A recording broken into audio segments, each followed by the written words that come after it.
सालाखाथि जे समस्ति बे समस्तियाव जोबोद मोजां इउपिपिएलआ दिनै जोंहा नखर नखर जे बेरायनाय जे हाबाफारि बे हाबाफारिया जोंहा जोब्बाय दिनै जोङो बुंनो हायो रोखायैनो जोंहा जेफोर इउपिपिएलनि सोद्रोमा दङ बे सोद्रोमा हिसाब खालामोबा दिनैसिमहालागै जोंहा 26,000निबो बारा जोंहा सोद्रोमाफोर दंसै दा इउपिपिएलआव आरो सामफ्रोमबो गुबुन गुबुन पार्टिनिफ्राय इउपिपिएल दोलोआव जगदान जागासिनो दं मानो होननानै बुङोबा दिनै बयबो नुदों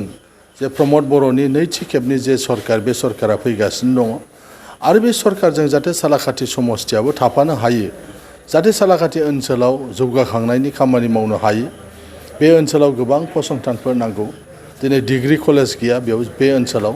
बे ओनसोलनि फरायसाफ्रा क'क्राझाराव थांनो गोनां जायो गोजान जायगा जायो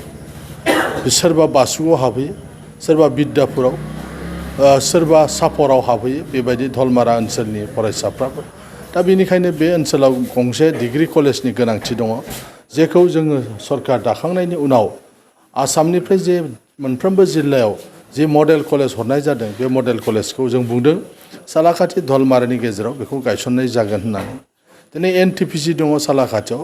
बे एनटिपिसिखौ बिथा खालामनानै बाहाय सिमेन्ट फेक्टरि जानो हायो बेनिखायनो जोंनि सरकार फैयोब्ला सालाखाथि ओनसोलाव एनटिपिसिनि जे फ्लाइस दङ बे फ्लाइसखौ जिहेतु सिमेन्ट फेक्टरियाव बाहायनाय जायो गतिके बाव सिमेन्ट फेक्टरि बानायनाय जायोब्ला गोबां बेखार लाइमोनफ्रा बाव खामानि मावनोनि सुबिदाखौ मोनगोन थ' बेबायदि माखासे एजेन्डा हाबाफारि लानानै दिनै जोङो सालाखाथि समस्तिनि थाखाय जोङो फोसावदों आरो बेखौ मोजां मोनदों रायजो राजाफ्रा नंगौ जोंनि बे ओनसोलाव डिग्री कलेज गैया गुबुन गुबुन समस्तिफ्राव जेरैबायदि गंसे गंनै बेबायदि डिग्री कलेजफोर दं नाथाय सालाखाथि समस्तियाव गैया बेखायनो दिनै प्रमद बर'नि जे साननाय प्रमद बर'नि गुबुन गुबुन हारि हारिसाफोरखौ लानानै जेरैबायदि समानै दावगानायनि थाखाय खामानि मावनाय बेखौ मोजां मोनदों आलारि सोरां बिथांखिनि गेजेरजों मन्दिरनोबो होदों गिर्जानोबो होदों मस्जिदनोबो रां होदों दा बेफोरखौ नुनानै गुबुन गुबुन हारि हारिसाफ्रा मोजां मोनदों जायनि थाखाय प्रमद बर'नि सरकारखौनो जोंनो नांफिननांगौ होनदों आरो बेनिखायनो दिनै हारसिङैनो सरकार दानो थांगासिनो दं इउपिपिएलआ आरो नैबे सालाखाथि समस्तियावबो गोबां भट मोननानै जोङो देरहासार जानो हागोन गाबोन धलमारा ओनसोलाव मानगोनां गेदेर प्रमद बर' बिथांनि फोसावदिंनाय हाबाफारि दङ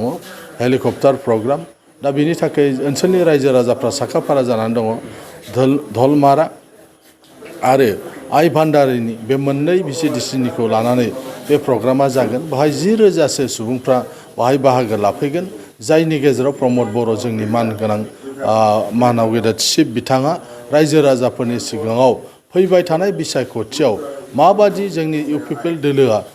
माने बिसायख'थि जे इस्ताहार बे इस्ताहारखौ लाबोदों आरो जों मा खामानि मावगासिनो आरो इयुनाव मा मावलांगोन बेखौ गेवलाङै बे ओनसोलनि रायजो राजाफोरनो थाखाय फोरमायलांगोन दा बिनिखायनो दिनैनिफ्राय गोबां भिर जादों नैबे इउपिपिएलनि फोसावदिं मोनसे मावख' बाहाय गोबां मानसिफ्रा दहायनिफ्राय फैगासिनो दं खबर लाफैदों जे माला जागोन खैथायाव जागोन प्रग्रामा बेबायदि दिनै हांखुर जादों इउपिपिएलजों बाहागो लाफानो एसे आगोलसो बाहाय माखासे जयनिं जे हाबाफारि बे हाबाफारियाबो जानानै थांखांबाय बिनिखायनो दिनै जोङो